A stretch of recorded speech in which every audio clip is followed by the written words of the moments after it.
안녕하세요. 밤과 직사입니다. 여러분들 연휴 잘 보내셨나요? 네, 저도 잘 보냈습니다. 저는 이번 주에 정말 오랜만에 큰맘 먹고 등산을 다녀왔는데 사람이 정말 많았습니다. 저는 처음 가보는 산이기도 해서 코스도 잘 몰랐지만 어떻게 잘 올라가서 사진도 찍고 풍경 감상도 잘 하고 왔습니다. 그런데 내려오는 길을 잘못 내려와서 가고자 하는 커피숍을 못 가서 좀 아쉬웠지만 그래도 무사히 잘 내려왔습니다. 조금 무리를 해서 정상까지 갔다 오긴 했는데 후유증이 만만치 않았습니다. 다음날 온몸에 알이 배긴 것처럼 뻐근했는데 그래도 정상까지 갔다 왔다는 성취감이 들어서 기분 좋은 하루였습니다. 여러분들도 꼭 등산이 아니더라도 성취감을 느낄 수 있는 그런 것들을 많이 해보시면 좋겠습니다. 오늘은 오랜만에 궤도신사 류팽 시리즈를 읽어보려고 합니다. 밀폐된 공간에 보관되어 있던 여왕의 목걸이가 감쪽같이 사라지는 사건이 발생하는데요. 저는 이 편을 읽으면서 류팽이라는 캐릭터를 이해하는 데 좀 더 도움이 되었던 것 같습니다. 과연 범인은 누구일지, 어떤 방법으로 훔친 건지 사건 현장으로 같이 한번 들어가 보겠습니다. 궤도신사 류팽, 여왕의 목걸이. 1년에 딱 두세 번 오스트리아 대사가 주관하는 무도회라든가 빌링스톤 부인의 저녁 연회 같은 중요한 행사가 있을 경우에만 드레스비즈 백작 부인은 그 새하얀 어깨 위에 왕비의 목걸이를 걸쳤다.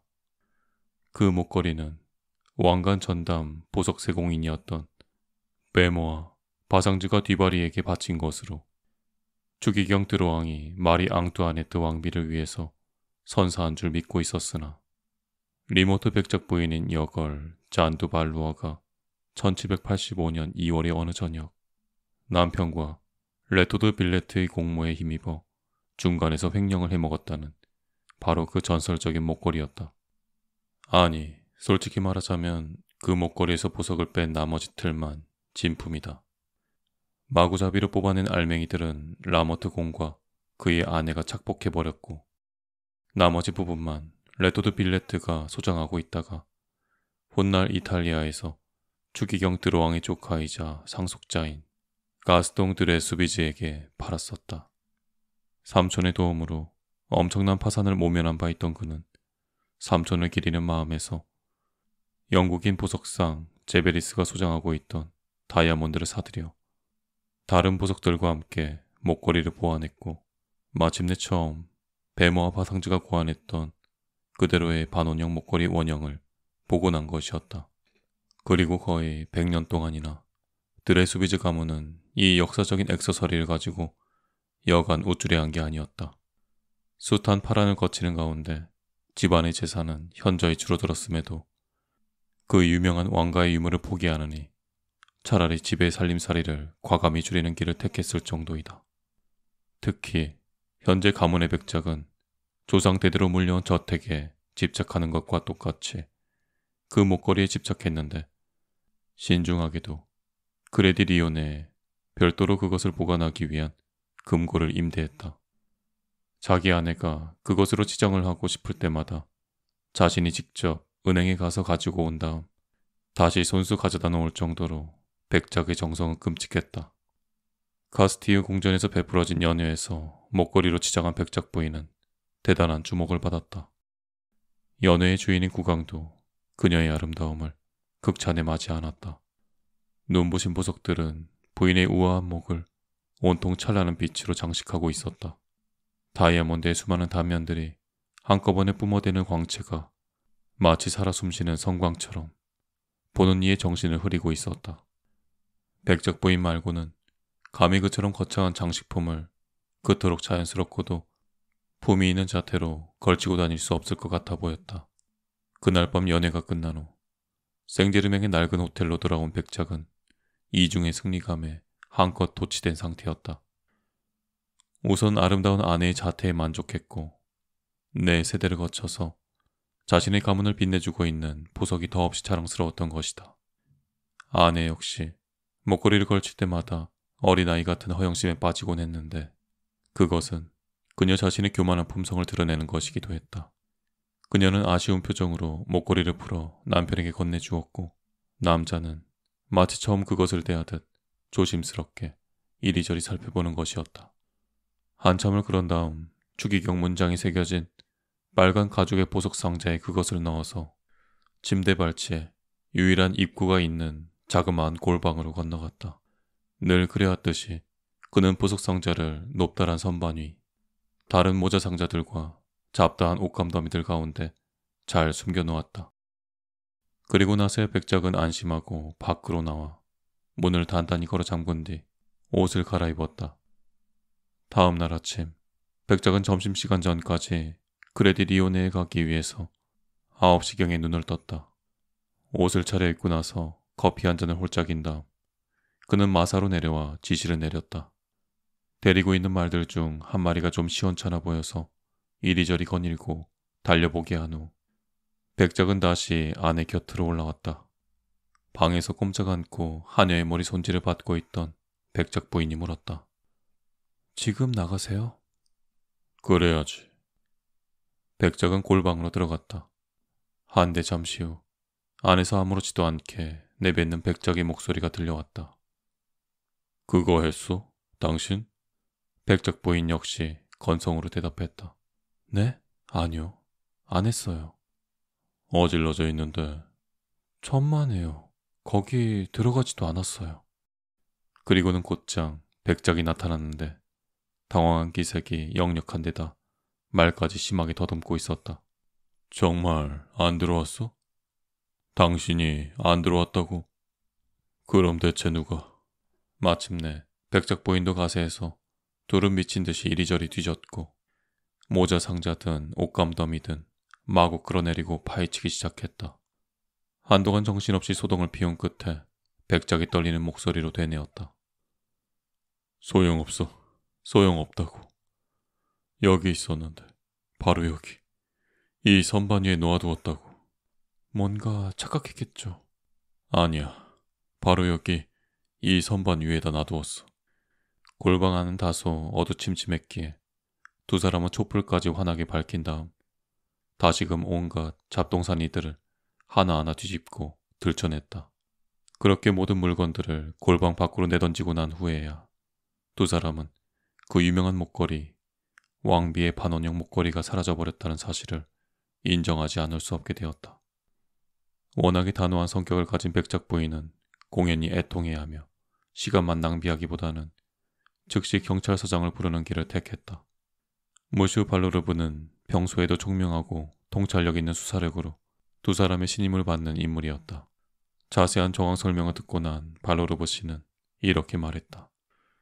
백장님, 간밤에 아무도 이 방에 침입하지 않았다고 확신하십니까?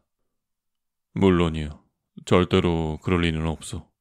난 워낙에 잠기가 밝은 데다 방문이 빗장으로 단단히 잠겨진 상태였어. 아침에도 아내가 하녀를 부르는 바람에 내 손수 빗장을 벗겨냈을 정도입니다. 문 말고는 달리 방으로 들어올 구멍은 없는 거죠? 없습니다.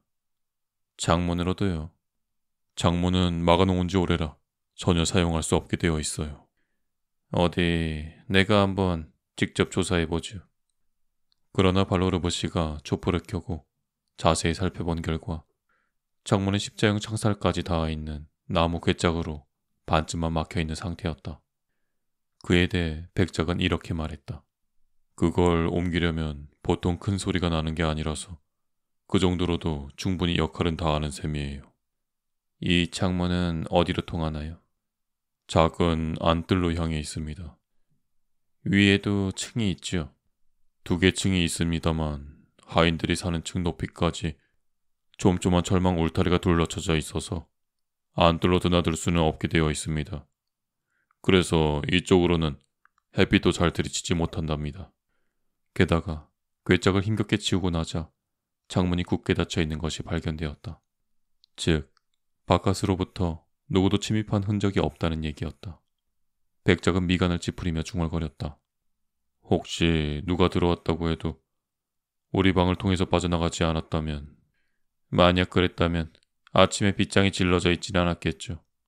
경찰서장은 잠시 생각하더니 이번에 백작 부인을 돌아보았다. 부인, 혹시 어젯밤에 부인이 그 목걸이를 차고 나갈 거라는 걸 주위 사람이 알고 있었습니까? 물론이죠. 전혀 숨길 일이 아니니까요. 하지만 이 골방에다 그걸 보관한다는 사실은 아무도 모릅니다. 아무도요? 네, 아무도요. 다만, 네, 어서 말씀해 보세요. 무척 중요한 문제예요. 그녀는 남편 쪽을 돌아보며 중얼거렸다. 앙리에트를 생각하고 있었어요. 앙리에트? 그녀라고 다른 사람보다 더 많이 아는 건 없지 않소? 정말 그럴까요? 발로로브씨가 도중에 끼어들었다. 그 여자가 누굽니까? 어릴 적부터 친구인데 어느 노동자하고 결혼하느라 가족과 의절한 상태예요. 그나마 남편이 죽고 나서는 아들 한 명과 함께 제가 이 호텔에 방을 마련해 거두고 있습니다. 그러면서 백작 부인은 문득 당혹감을 비치며 이렇게 덧붙이는 것이었다. 제 수발을 좀 들어주고 있는데 손 맵씨가 대단한 여자이긴 해요. 어느 층에 삽니까? 우리와 같은 층이에요. 비교적 가까운 방이죠. 이쪽 복도 끄트머리예요. 아참, 그러고 보니 걔네 부엌 쪽 창문이 안뜰로 향하고 있겠죠? 맞아요. 바로 우리 방 창문 맞은편이에요. 순간 잠시 동안 어색한 침묵이 흘렀다. 발로르브 씨는 즉시 앙리에트라는 여자에게 데려다 달라고 청했다. 7살 정도 되어 보이는 아들 라울은 그 옆에 앉아 한참 독서 중이었다. 경찰서장은 벽난로도 없이 구석에 지저분한 부엌만 덩그러니 마련된 한심한 방 상태에 잠못 놀라며 여인을 향해서 질문을 던지기 시작했다. 그녀는 도둑이 들었다는 말에 상당히 당혹스러운 모양이었다. 그날 저녁, 바로 그녀 자신이 백작 부인의 옷을 갈아입히고 목걸이를 거는 것도 도와주었던 것이다. 세상에 하나님, 그게 대체 무슨 소리예요? 뭐 짚히는 거라도 없습니까? 아주 사소한 거라도 말이죠. 간밤에 범인이 당신 방을 통해서 드나들었을 수도 있습니다만, 그녀는 자신이 사람들의 의심을 살리라고는 꿈에도 상상하지 못한 채 그만 실소를 떠뜨렸다. 참, 누가 그랬다면 제가 가만두었겠습니까? 저도 방 밖으로는 한 발짝도 나가지 않았고 말이죠. 그녀는 부엌의 후미진 곳에 나 있는 창문을 활짝 열어보았다. 자, 보세요. 저기 맞은편 창가까지 적어도 3미터는 떨어져 있잖아요. 헌데 저기로 도둑이 들었을 거라는 걸 어떻게 아시죠? 그건 저쪽 골방에 목걸이를 두지 않나요? 아니, 그걸 어떻게 아십니까? 웬걸요. 밤마다 그곳에 둔다는 건 늘 알고 있는데요. 내 앞에서 한두 번 얘기한 게 아니에요. 비록 마음고생을 많이 해서 좀 시들어 보이긴 했지만 여전히 젊은 그녀는 사뭇 부드럽고 순종적인 얼굴이었다.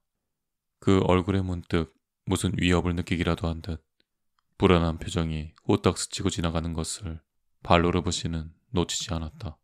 그녀는 허겁지겁 아이를 끌어다 안았고 아이는 엄마의 손을 꼭 붙잡고 그 위에 입술을 부벼댔다. 한편 백작은 경찰서장과 단둘이 되자 넌지시 물었다. 설마 그 여자를 의심하는 건 아니겠죠? 그 여자는 제가 보증합니다. 정직한 여자예요. 그러자 발로로브 씨도 분명한 어조로 대답했다. 아, 저도 백장님 의견과 전적으로 동감이에요. 실은 기껏해야 자기도 모르는 사이에 연루되었을 가능성도 생각했지만 이제 보니 그것도 아니라는 확신이 들었어요. 그런 정도만으론 우리 앞에 놓인 문제가 설명이 안 되거든요. 경찰서장의 조사는 그걸로 중단되었고 다음은 예심판사에게 넘겨지게 되었다. 하인들에 대한 취조가 시작되었고 문의 빗장을 조사했으며 골방 창문의 개폐 정도가 측정되는가 하면 그 너머의 작은 안뜰이 샅샅이 파헤쳐졌다. 하지만 아무런 소득도 얻을 수 없었다. 빗장은 멀쩡했고 창문은 바깥에서는 열 수도 닫을 수도 없었다. 그 중에서도 앙리에트에 대한 조사가 집중적으로 이루어졌는데 그것은 그녀가 특히 자주 그 골방 쪽으로 접근했던 인물이었기 때문이다. 그녀의 생활이 샅샅이 파헤쳐졌는데 놀랍게도 지난 3년간 단 4번만 호텔 밖으로 나왔었으며 그것도 낱낱이 추적이 가능한 심부름 때문이었다. 다른 하인들의 증언에 의하면 백작 부인의 시종 겸 바느질 담당으로 일해온 그녀를 부인은 더없이 각박하게 대해왔다는 것이다. 마침내 일주일이 다 끝나갈 무렵 경찰서장과 마찬가지로 결론에 도달한 예심 판사가 이렇게 말했다. 범인이 우리가 아는 사람 가운데 있대. 지금으로선 그게 누구인지 밝혀지지 않고 있다라는 걸 감안한다고 해도 당장 문제는 도대체 범행이 이루어진 방법을 모르겠다는 것입니다. 요컨대 우리는 지금 진퇴양난에 빠져있는 꼴이에요. 즉 창문이든 문이든 모두 굳게 닫혀 있었다는 사실 말입니다. 이중으로 풀리지 않은 수수께끼라고나 할까요? 대체 범인이 어떻게 들어왔으며 그보다 더욱 어려운 것은 굳게 잠겨진 문과 창문을 뒤로하고 어떻게 빠져 달아나는가 하는 점입니다. 그렇게 넉 달간의 수사가 계속된 끝에 잠정적으로 수사를 일단락지으며 예심 판사가 내심 추측하는 것은 이런 거였다. 백작 부부가 돈이 궁한 터에 왕비의 목걸이를 팔아버렸을 것이다. 아무튼 드레수비즈 가문의 더없이 소중한 보물이 도둑맞았다는 사실은 이후에도 줄곧 커다란 충격과 파문을 불러일으켰다. 그 정도나 되는 보물을 제대로 간수하지 못했다는 점이 가문의 신용도에 큰 악영향을 미쳐 채권자들의 등을 돌리게 했고 자금줄이 하나둘 끊어지게 만들었다. 살림을 대대적으로 긴축하는가 하면 있는 재산을 얼마간 포기해야 했고 여기저기 저당을 잡혀야만 했다. 그야말로 당장 길거리에 나앉아야 할 정도라고나 할까. 부부의 머나먼 친척으로부터 이중으로 원조가 없었다면 말이다. 또한 그들은 귀족들의 반열에서 따돌림을 당하게 된 터라 자존심에도 말할 수 없는 상처를 받았다. 한데 이상한 것은 백작 부인이 유독 화살을 돌린 상대가 세를 주고 있는 옛 친구라는 점이었다. 부인은 그녀에게 진짜 원한을 품고 있는 듯 했으며 공개적으로 핍박을 가하곤 했다. 결국 그 불쌍한 친구는 처음에는 하인들 방으로 쫓겨나더니 급기야는 바로 다음날 아예 호텔 문을 나서야만 했다. 이후로는 별다른 사건 없이 그냥 그렇게 일상이 흘러갔고 부부는 여행을 많이 했다. 다만 그중 한 가지 사실만은 좀 특기할 만하다. 앙리에트가 그렇게 쫓겨난 뒤 몇 달이 지난 어느 날 그녀에게서 온 한 장의 편지가 백작 부인을 적잖이 당혹스럽게 했다는 것이다. 마님, 어떻게 감사를 드려야 할지 모르겠습니다. 마님이 아니면 누가 제게 이런 것을 보내주셨겠습니까? 네, 마님밖에는 그래줄 사람이 없죠. 다른 사람은 제가 이런 벽촌 마을에 처박혀 살고 있다는 사실조차 모를 테니까요. 만약 제가 잘못 짚은 거라면 용서하시고요. 그저 지난 날에 대한 감사의 말씀을 전하는 걸로 알아주시기 바랍니다. 이게 도대체 무슨 소린가? 현재든 과거든 백작 부인이 그녀에게 베푼 호의라고는 부당하게 착취하고 부려먹었다는 것밖에 없을 텐데 대체 무엇 때문에 이렇게까지 감사하다고 하는 건가? 나중에 어찌 된 거냐고 다그치자 앙리에트는 어느 날 우체국으로부터 날아온 봉투를 뜯어보니 1000프랑짜리 지폐 2장이 들어있더라는 것이다. 그것도 등기도 아니고 가격 표시도 되어 있지 않은 봉투 우편으로 말이다. 그 봉투를 확인한 결과 파리 우체국 소인이 찍혀 있었으며 발신자 주소는 없고 필적 또한 일부러 위장한 티가 역력했다. 이 2000프랑은 도대체 어디서 났으며 누가 왜 보내온 것일까? 경찰의 조사도 있었지만 애당초 이렇다 할 단서도 없는 조사가 얼마나 갈 수 있었겠는가. 그런데 똑같은 사건이 정확히 12달이 지난 시점에 또 발생했다. 뿐만 아니라 3번째, 4번째 연속해서 정확히 같은 액수가 배달되는 것이 아닌가. 그렇게 6년 동안 한 해도 거르지 않고 돈이 날아왔는데 5번째와 6번째는 액수가 2배로 뛰는 바람에 갑작스레 몸져 누워있던 앙리에트는 용케 치료를 받을 수가 있었다. 돈을 보내오는 과정에서 또 한 가지 달라진 점은 가격 표시 등기가 되어 있지 않다는 이유로 우체국에서 한 차례 제동을 걸자 마지막 편지는 규칙에 준해서 붙여졌는데 발신 주소를 확인하니 하나는 생제르맹으로 나머지 하나는 슈렌으로 되어 있었다는 것이다. 발신자 성명은 처음엔 앙크티, 나중엔 페샤르로 되어 있고 말이다. 물론 주소로 찾아가 보니 모두 이 세상에는 없는 주소였다. 게다가 몸져 누웠던 앙리에트는 그대로 저 세상으로 가버렸기에 수수께끼는 영영 미궁으로 빠져버리고 말았다. 이와 같은 일련의 사건들은 곧 모든 사람들에게 알려졌다. 하긴 사건의 특성상 세간의 호기심에 불을 붙임만 했다. 그 목걸이의 운명도 참으로 기구하기 이를 데 없지 않은가.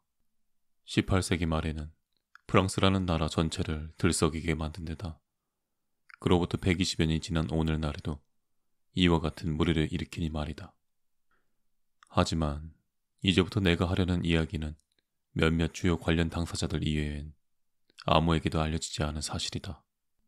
따지고 보면 그들 역시 언젠가는 비밀을 털어놓을 테니 지금 내가 이 이야기를 공개한다고 해서 별로 거리낄 일은 아니다. 이야기를 듣고 나면 그 수수께끼 같은 사건을 푸는 열쇠와 더불어 그저께 신문에 실린 기사, 즉 사건을 둘러싼 의혹보다 더 짙은 그림자와 안개를 들이운 아주 특별한 기사의 비밀도 술술 풀리게 될 것이다. 신문의 기사가 실리기 정확히 5일 전이었다. 드레스비즈 씨의 집에 초대받아 식사를 했던 손님들 가운데엔 2명의 진려와 사촌 여동생이 있었고 남자로는 데사빌 회장님과 국회의원 보샤스, 플로리아니 아경, 그리고 이 상류층 그룹의 오랜 버신 루지에르 후작이 있었다. 식사가 끝나자 여자들은 커피를 내왔고 남자들은 모두들 거실로 자리를 옮겨 끼견 시간을 가졌다. 저마다 잡다한 이야기꽃을 피우는 가운데 어쩌다가 화제가 유명한 범죄 행각들로 이어지게 되었다. 바로 그때 백작한테 짓궂은 농을 던지는 걸 낙으로 하는 루지에르 씨가 아니나 다를까 백작이 제일 끔찍히 여기는 목걸이 사건을 툭 내뱉기 시작했다. 한번 얘기가 터지자 너도 나도 그에 대한 소견을 피력했으면 물론이다. 저마다 나름대로의 논리를 펴가며 수사를 되짚었는데 당연히 모두 신빙성이 없고 서로서로 모순되는 가정만 남발하는 꼴이었다. 마침내 백작 부인이 플로리아니 경에게 물었다. 경께선 어떤 의견이신가요? 아, 저요. 전 별 생각이 없습니다, 부인. 순간 여기저기서 탄성이 터져 나왔다. 그도 그럴 것이 플로리니아 경은 방금 전까지만 해도 팔레르모의 집정관인 자기 아버지와 함께 연루되었던 숱한 무용담을 보기 좋게 늘어놓았던 터라. 그런 종류의 사건들에는 남다른 취향과 소견을 갖추고 있으리라 모두 기대 중이었던 것이다. 그는 이렇게 덧붙였다. 솔직히 말씀드려서 나는 이 세상 내노라 하는 수완가가 전부 포기한 사건도 혼자 너끈히 해결한 적이 여럿 있었습니다. 하지만 그렇다고 해서 이 몸을 무슨 셜록 홈즈라도 되는 것처럼 보시는 건 좀... 더군다나 지금 얘기하시는 그 일에 대해선 거의 아는 바가 없는걸요. 그 말에 사람들은 일제히 집주인의 눈치를 살폈다. 아무래도 마지못해 그 사건을 간략하게나마 소개해야 할 입장이 된 것이다. 플로리니아 경은 백작의 얘기를 처음부터 끝까지 열심히 듣고 잠시 생각이 잠기더니 천천히 중얼거렸다. 거참 묘하군요. 나로선 얘기만 듣고도 그리 어려운 문제는 아닌 것 같습니다만. 이에 대해서 백작은 어깨를 으쓱하며 시큰둥한 반응을 보인 데 반해 다른 사람들은 너도 나도 이 이탈리아 귀족의 주위로 몰려들었다. 그는 이제 다소 권위적인 음성으로 이 얘기를 시작했다. 일반적으로 어떤 범죄나 절도 행위의 범인을 색출하기 위해서는 맨 먼저 범행 자체가 어떤 식으로 일어났는지 아니면 최소한 그와 관련한 여러 가능성이라도 규명할 필요가 있습니다. 그런 면에서 내가 보기에 이번 경우야말로 더없이 간단한 케이스라고 생각합니다. 여러 가지 가설이 있는 게 아니라 오로지 단 하나의 확실성만이 존재하기 때문이에요. 즉, 문제의 인물이 침입을 하려면 방문이나 골방 창문을 통하는 길밖에 없는데 방은 안에서 빗장으로 잠겨 있으니까 결국 창문을 통해서 들어갈 수밖에 없다는 사실 말입니다. 창문도 확인해 본 결과 닫혀 있었습니다. 백작은 곧장 발끈했지만 플로리니아 경은 전혀 개의치 않는다는 듯 말을 이었다. 그러기 위해선 물론 맞은편 부엌의 발코니에서 골방 창턱까지 이르는 사다리든 판자든 일종의 다리만 놓으면 되겠죠. 이제 백작은 한층 더 열을 올리며 말을 가로막았다. 이봐요. 다시 말하지만 창문은 닫혀 있었다니까요. 플로리니아 경도 모르는 척 할 수만은 없었는지 그따위 사소한 반론에는 끄떡없다는 표정으로 천연덕스럽게 대꾸했다. 나도 닫혀있을 거라고 믿고 싶소이다. 하지만 혹시 그 창문 위에는 보다 자그마한 덧창 하나가 있지 않았던가요? 아니, 그걸 어떻게... 우선 그 당시 보통 호텔에는 대개 그런 덧창이 설치되어 있기 마련이었죠. 게다가 그런 것이 있어야 도둑질이 가능했을 게 아니겠습니까? 실제로 하나 있긴 있었습니다. 하지만 그건 역시 본 창문처럼 닫혀있긴 매한가지였어요. 그래서 그땐 아예 신경조차 쓰지 않았었습니다. 그게 잘못이죠.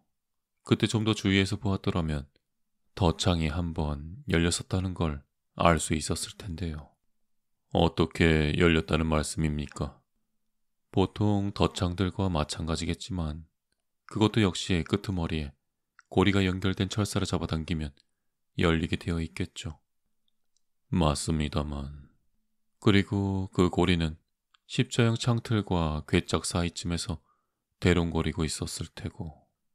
맞아요.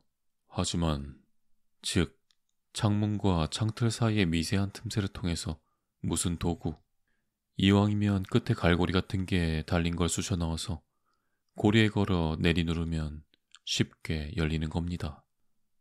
백작은 실소를 금치 못하겠다는 표정으로 비아냥댔다. 허허, 완벽합니다. 완벽해. 당신 혼자서 북치고 장구치고 다 하시는구려. 하지만 선생이 잊고 있는 게 한 가지 있어요. 창문에는 그 어떠한 틈새도 없었다는 사실 말입니다.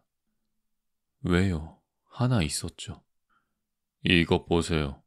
당시에 다 확인을 했었다니까요. 확인을 하려면 보다 자세히 했어야죠. 하지만 그러질 못했을 겁니다.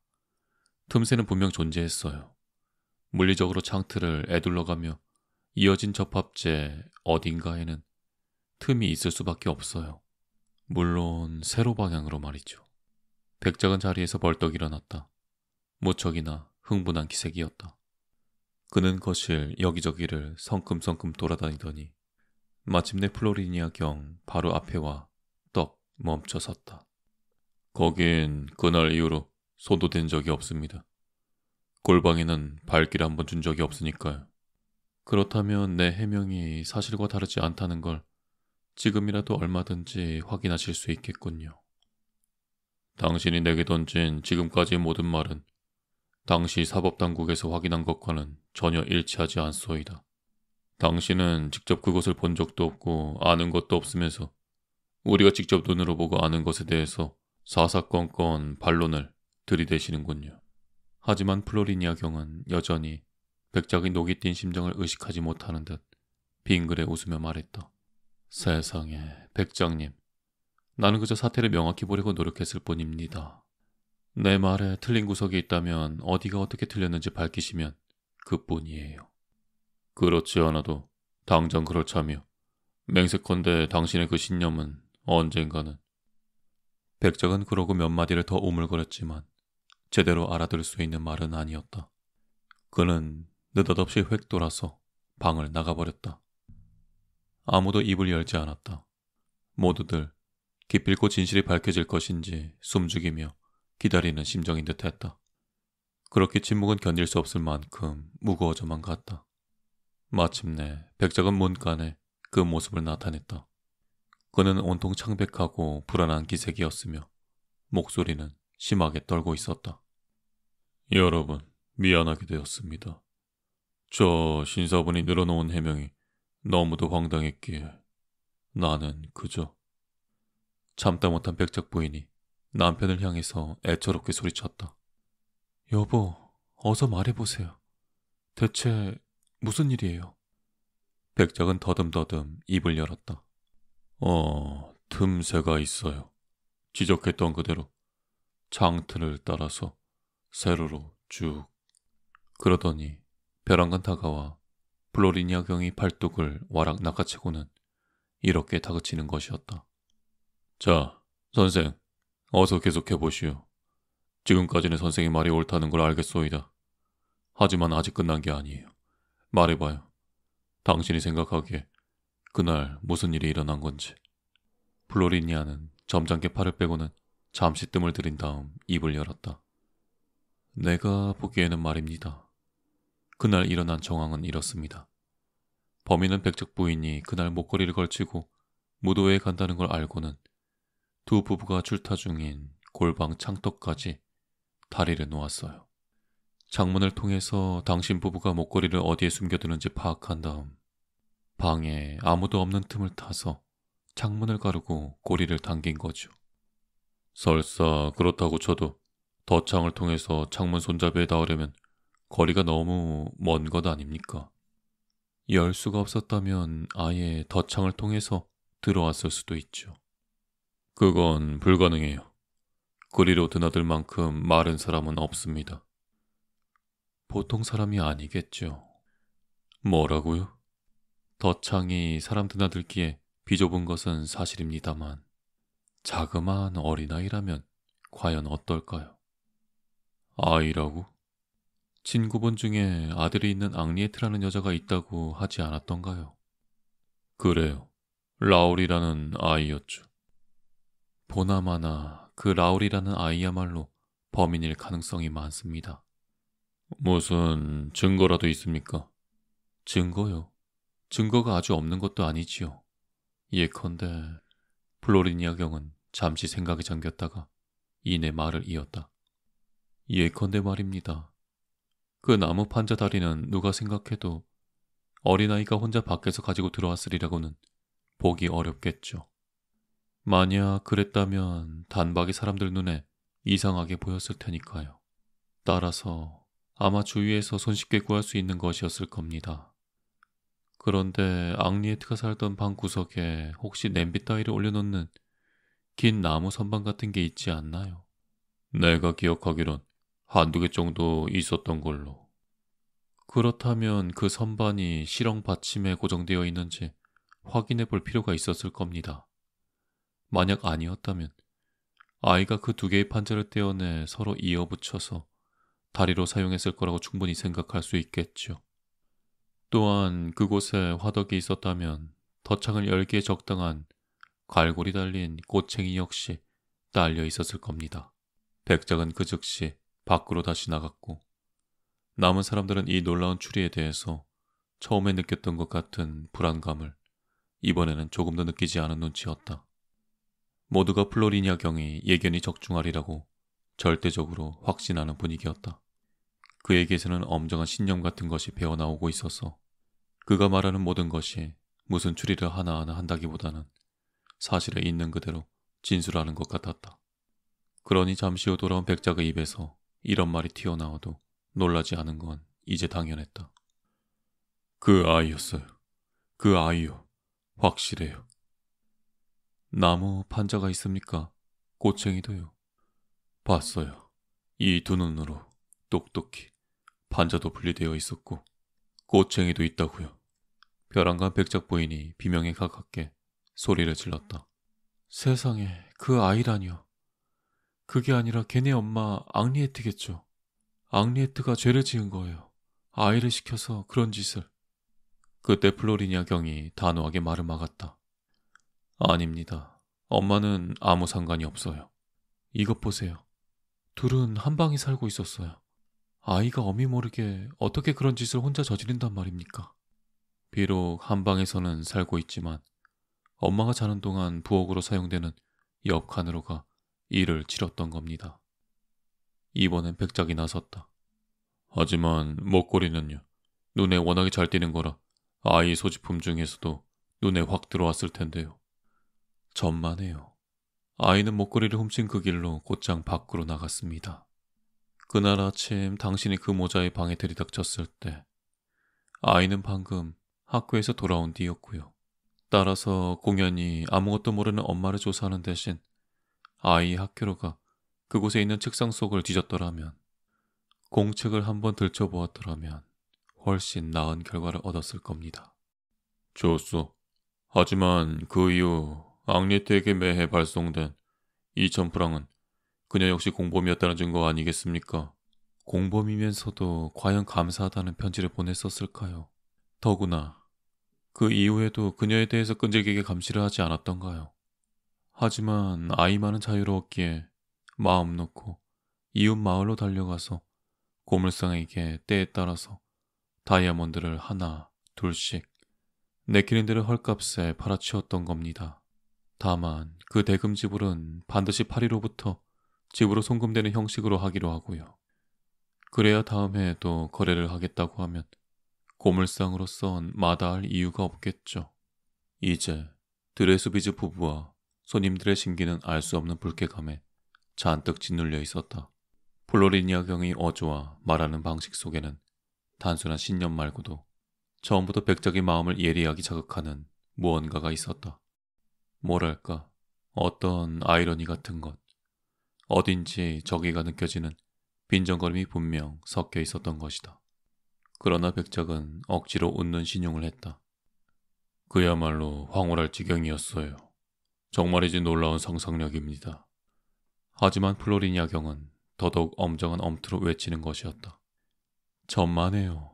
그게 아니죠. 상상하는 게 아닙니다.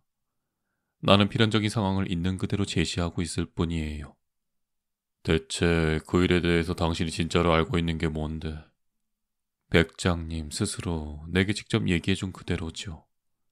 난 단지 그 아이와 엄마의 삶, 그 외진 벽촌에서 몸져 누운 엄마와 보석을 팔아치우기 위해서 골몰하는 아이의 절박한 심정, 자기 엄마를 낫게 하거나 최소한 편안하게 눈을 감으실 수 있게 애쓰는 그 아이의 마음을 머릿속에 그려본 것뿐이올시다. 하지만 결국엔 불행이 덮쳤죠. 엄마는 죽었고 세월은 흘렀습니다. 이제 그 아이는 어른이 되었겠죠. 그리고 바로 그 어른이 문득 어린 시절을 보낸 장소로 돌아갈 필요를 느꼈다고 한번 생각해 봅시다. 그리고 막상 와서 보니 자기 엄마를 의심하고 핍박했던 사람들의 얼굴이 희죽되고 있더란 말입니다. 어때요? 그 파란만장한 사건의 전모가 펼쳐졌던 옛 무대를 돌아봤을 때 그가 느꼈을 법한 가슴 저리는 감회가 상상이 되시나요? 백작 부부의 얼굴에는 어느새 공포심과 더불어 불가해한 무언가를 간파하려고 안간힘을 쓰는 기색이 역력했다. 마침내 백작이 침묵을 깨고 중얼거렸다. 도대체 선생은 누구시오? 나 말입니까? 나야 당신이 팔레르모에서 만나 알게 되었으며 고맙게도 집에 여러 차례 초청해 주신 바 있는 플로리아니 경이지요. 그렇다면 지금까지 한 얘기는 다 무슨 뜻이오? 아, 그거 아무것도 아니에요. 그냥 장난을 좀 쳐본 것뿐이죠. 만약 아직도 살아있다면 말이지만 앙리에트라는 여자의 그 아이가 당신 면전에다 대고 자기가 진짜 범인이었으며 그런 짓을 저지른 건 자기 엄마가 너무도 불쌍해서 뭐더라? 아, 그래. 종살이에서나마 억울하게 쫓겨날 정도로 불쌍하고 불행한 엄마의 모습을 보고 있기가 고통스러워서였다고 말한다면 기분이 얼마나 후련할까 상상을 좀 해본 것뿐이라고요. 그는 반쯤 일어난 상태에서 백작 부인 쪽으로 몸을 기울이며 은근한 목소리로 그렇게 얘기했다. 이제야말로 의심의 여지가 없어 보였다. 플로리아니와 앙리에트의 아들이 동일 인물이 아니라고는 도저히 생각할 수가 없었다. 그가 말하는 태도, 내용 모두가 그 점을 웅변으로 증명하고 있었다. 아니, 그런 식으로 자신을 공개하라는 게 애당초 플로리아니 경의 의도 아니겠는가. 백작은 속으로 망설였다. 이 대범한 인물에 대해서 이제 어떻게 할 것인가. 경보배를 울릴까. 소란이라도 피워버려. 스스로 이미 공개한 거나 다름없는 놈의 정체를 폭로해버려. 하지만 너무 오래전 일이 아닌가. 과연 누가 죄를 저지른 꼬마 아이에 관한 이 엉뚱한 이야기를 고지 듣겠는가. 아니다. 그저 이 상황을 그대로 받아들이는 게 상책이야. 아무것도 눈치채지 못한 척하고 말이야. 마침내 백작은 플로리니아에게 다가가 유쾌한 얼굴로 이렇게 외쳤다. 아주 재밌었어요. 당신 얘기 아주 흥미롭습니다. 정말이지 흥미진진했다니까요. 다만 그 아들의 모델이 된 젊은이가 어떻게 되었는지 모르겠군요. 아직 갈 길이 창창한 젊은이가 뒤늦게 체포라도 되지 않았으면 좋으련만. 물론 그렇지는 않습니다. 그래요. 그렇게 거창한 범죄를 저지르고도 고작 6의 나이로 왕비의 목걸이를 슬쩍하고도 마리 앙뚜아네트를 혹하게 만들었던 그 대단한 목걸이를 말이요. 그러자 플로리아니는 백작의 보조에 맞춰서 한번 놀아주겠다는 듯 이렇게 한수를 더 뜨는 것이었다. 그냥 슬쩍 간 게 아니죠. 자기한테는 눈꽃만큼의 불상사도 일어나지 않게끔 만반의 조치를 취해가며 슬쩍 했죠. 먼지가 켜켜이 낀 창턱에 남은 발자국을 깨끗이 닦아가면서요. 그래도 누구 하나 왜 그 오래된 호텔 창턱이 그래도 깨끗한지 의심해보려는 인간이 하나도 없었으니 말 다 했죠. 그 정도 나이 어린 아이로서 정말이지 대단한 두뇌 회전이 아니었을까요? 내노라는 귀족 나리들을 앞에 두고 그저 손을 내밀어 슬쩍 하기만 하면 되었으니 얼마나 손쉬웠겠습니까? 아니 그래요. 백작은 등줄기로 소름이 쭉 돋아오르는 게 느껴졌다. 대체 이 작자의 삶 속에는 무엇이 도사리고 있는가? 불과 6살의 나이에 천재적인 절도 솜씨를 발휘했으며 현재는 세련된 호사가의 취향을 한껏 휘두르며 거드름을 피우는 이자. 오래된 원한을 끝끝내 풀기 위해 대범하게도 이곳까지 제 발로 걸어 들어와서 그것도 손님으로서의 매너를 깍듯하게 지켜가며 그 옛날 범행을 낱낱이 까발리는 이 괴물 같은 인물은 과연 누구란 말인가. 그는 조용히 자리에서 일어나 백작 부인에게 다가가 작별 인사를 했다. 당연히 부인은 몸을 움찔했다. 그는 빙그레 웃으며 이렇게 중얼거렸다. 오, 마담, 두려워하고 계시는군요. 내가 안방 마술을 너무 지나치게 부렸나요? 두렵다뇨. 천만에요. 그 똑똑한 소년의 전설은 나도 무척이나 흥미롭더군요. 또한 나의 목걸이가 그토록 파란만장한 드라마의 소품이 되었다는 것도 마음에 들고요. 하지만 무엇보다도 내 생각에는 그 여자, 그 앙리에트라는 여자의 자식이야말로 엄마가 가여워서라기보다는 그저 제 천성에 따라서 그런 짓을 저질렀다고 보이는군요. 순간 플로리니아는 가슴에 비수가 꽂힌 듯한 통증을 느끼며 몸을 부르르 떨었다. 그러게 말입니다. 그 아이가 대단히 실망을 하지 않은 걸 보면 분명 도둑질 자체에 취미가 있는 것 같기도 해요. 실망하다뇨? 그렇습니다. 실망이요. 모르셨습니까? 그 목걸이에 달린 보석들이 대부분 가짜였다는 걸. 그래서 영국인 보석상에게 산 진짜 다이아몬드 몇 개만 빼고 나머지는 그때그때 되는 대로 팔아치워 생활비로 충당했죠. 참다 못한 백작 부인은 버럭 소리를 높여 외쳤다. 그래도 그건 여전히 왕비의 목걸이였어요. 그런 걸 앙리에트의 자식이 이해할 리가 없지만요. 그 아이는 틀림없이 이해하고 있었습니다. 그게 가짜이든 진짜이든 돼지목의 진주 목걸이나 다름없다는 사실을. 순간 곁에 있던 백작이 울컥 몸을 일으키려 하는 것을 부인이 얼른 제지했다. 선생, 당신이 지금 은근히 암시하고 있는 바로 그 인간이 최소한의 염치만이라도 가지고 있다면. 백작 부인은 말을 하다 말고 플로리아니 경이 차갑게 가라앉은 눈빛을 대하자 더럭 입이 다물어졌다. 그는 일부러 부인의 말을 받아 되풀이했다. 그 인간이 최소한의 염치만이라도 가지고 있다면요. 그런 식으로 말을 해서 하나도 이로울 게 없다는 사실을 그녀는 직감했다. 자기 입장으로서도 어이가 없고 자존심이 뭉개져 화가 치미는 게 사실이었지만 부인은 그저 기어들어가는 목소리로 이렇게 얘기할 수밖에 없었다. 선생, 전해지는 얘기로는 레토드 빌레트가 왕비의 목걸이를 손에 넣었을 때도 잔느드 발루아로 하여금 다이아몬드를 몽땅 빼가지게 할 망정 목걸이의 틀만은 감히 훼손하지 않았다고 합니다. 그까지 다이아몬드야 글자 그대로 액세서리에 불과하고 다시 사다 박아 넣으면 될지 몰라도 틀만큼은 예술가의 혼이 담긴 창조물이기에 몹시 존중할 줄 알게 된 거죠. 당신 생각 속의 그 남자도 바로 이 점을 이해했느냐 하는 겁니다. 단언컨대 목걸이 틀은 아직도 건재할 겁니다. 그 아이도 그 점을 이해하고 있었으니까요. 그렇다면 선생, 혹시라도 그 남자를 만날 경우 이렇게 좀 타일러 주시기 바랍니다. 그는 지금 어떤 가문에 대대로 내려오는 부와 명예를 부당하게 차지하고 있다고 말입니다. 아울러 왕비의 목걸이로부터 보석 알맹이를 빼어 가지는 건 아무래도 좋으나 그래도 여전히 그 목걸이는 드레스비즈 가문의 소유라는 사실도 주지시켜 주었으면 합니다. 그건 우리의 이름이나 마찬가지로 우리한테는 더없이 소중한 물건이랍니다. 백작 부인의 얘기를 가만히 듣고 있던 플로리아 니경은 짧게 대꾸했다. 그렇게 전하지요, 마담. 그리고는 꾸벅 인사를 하고 백작과 나머지 손님들에게도 일일이 눈 인사를 한 후 호련히 사라졌다.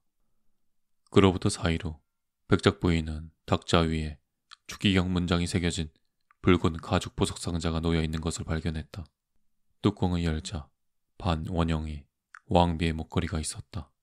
무릇 일관성과 논리 정연함을 추구하는 사람의 삶이란 항상 모든 게 동일한 목표를 지향해야만 하는 법이다.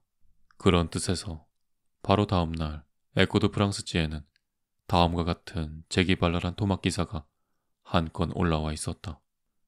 옛날 드레스비즈 가문에서 도둑맞았던 저 유명한 왕비의 목걸이가 아르센 류팽의 손에 의해서 찾을 수 있었다. 아르센 류팽은 부랴부랴 그것의 합법적인 주인을 찾아 물건을 돌려주었다고 한다. 이와 같은 섬세한 배려와 기사도적인 행동은 만인의 칭송을 받아도 좋을 것이라고 생각된다.